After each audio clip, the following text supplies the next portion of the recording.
வணக்கம். நமக்கு என்கிற ஞானத்தையும், வேத ஜோதிட ஞானத்தையும், ஆன்மீக ஞானத்தை வழங்கிய அனைத்து குருமார்களுக்கும் நன்றி என்ற அதே வேளையில் இது ஒரு ஜோதிட விளக்க வீடியோ விருப்பம் உள்ளவர்கள் தொடர்ந்து பார்க்கலாம். நேற்று ஒருத்தர் எமர்ஜென்சி காலா ஒருத்தர் வந்தாருங்க. ஓகே. அவரு என்னன்னாக்கா, தன்னை ஒரு ஜோதிடரா இங்க லோக்கல்ல உள்ளவர் தான். தன்னை ஒரு ஜோதிடரா அறிமுகப்படுத்திக்கிட்டாரு. அண்ட் சில விஷயத்த அவரு ஆரம்பிக்கும்போதே ஒரு விஷயம் சொல்லிட்டாரு. "நான் கேட்கிற கேள்விக்கெல்லாம் நீங்க டான் டான் டான் பதில் சொல்லுங்க.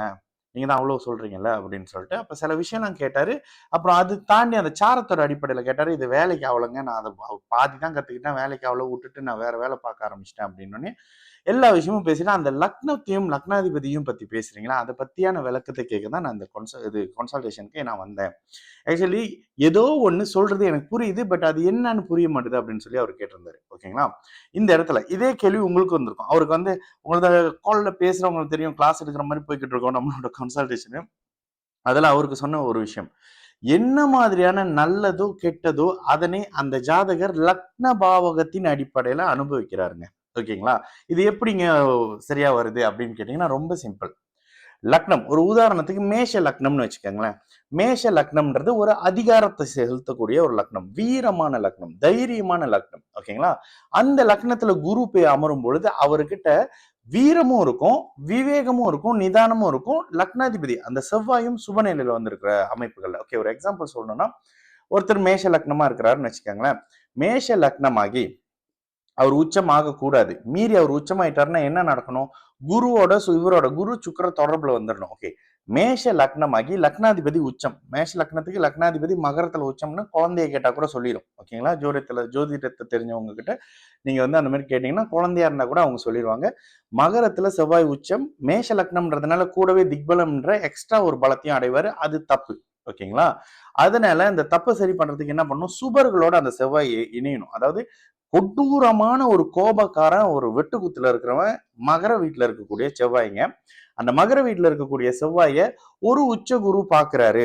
இல்ல உச்ச குருன்னா கடகத்துல இருந்து குரு பாக்குறாரு, இல்ல கன்னியில இருந்து ஒரு குரு பாக்குறாரு, இல்ல ரிஷபத்துல இருந்து ஒரு குரு பாக்குறாருன்னும் பொழுது அந்த செவ்வாயின் கொந்தளிப்பு, கொதிப்பு அடங்குங்க. செவ்வாய் கொந்தளிப்பாரு, கொதிப்பாருன்னு உங்களுக்கு எப்படி தெரியும்?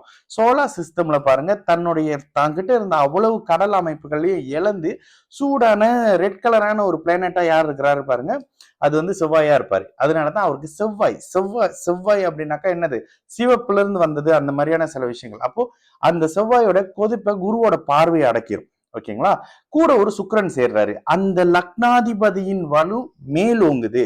ஆல்ரெடி அவர் ரொம்ப ஸ்ட்ராங்கானவர் தான். பேட்டா ரவுடின்னு சொல்ல முடியாது. ஒரு மாஃபியா லெவல் அவருக்கு குருவோட தொடர்பு வரும்பொழுது இன்னும் கொஞ்சம் உயர் பதவியான காவல்துறை அதிகாரியா வந்துடுறாரு. கூட ஒரு சுக்கிரன் சேர்ந்துக்கிறாரு. காவல்துறையில மிகப்பெரிய உயரிய அமைப்புகள்ல வந்துறாரு.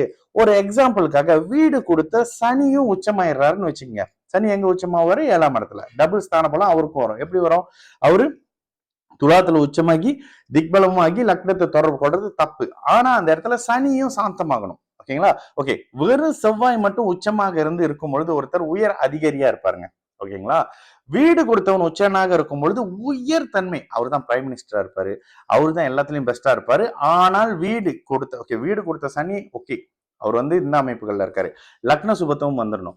லக்னத்தின் சுபத்துவம் அப்படின்னு சொல்லிட்டு அவருக்கு சில விஷயம்லாம் சொன்னாங்க. இதுல லக்னத்தோட சனி தொடர்பு கொள்ளும் பொழுது நீங்க கீழ்நிலையா ஆவறீங்க. இதுல நீங்க சனி நியாயாதிபதி, அந்த அதிபதி, இந்த அதிபதி, எந்த அதிபதினு வேணாலும் வச்சுக்கோங்க.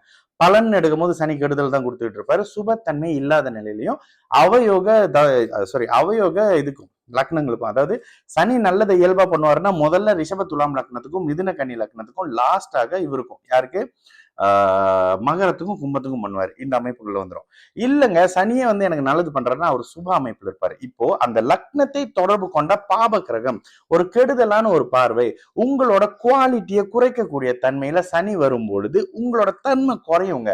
லக்னாதிபதி நல்லா இருக்காரு. இவர்கிட்ட எல்லா திறமையும் இருக்குங்க. ஆனா என்னன்னே தெரியலங்க, வாய்ப்பே கிடைக்க மாட்டுது. முன்னேறி வரவே மாட்டாரு. அவ்வளவு நல்லா பண்ணுவாருங்க. இவருக்கு மட்டும் சான்ஸ் கிடைக்க மாட்டேதுங்க. சிவாஜி கணேசன் நல்லா பண்ணுவாருங்க. ஆனா எம்ஜிஆருக்கு தாங்க பேரு. கமல்ஹாசன் நல்லா பண்ணுவாருங்க. ஆனா சூப்பர் ஸ்டாருக்கு தாங்க பேரு. அந்த ஏன் பேரு?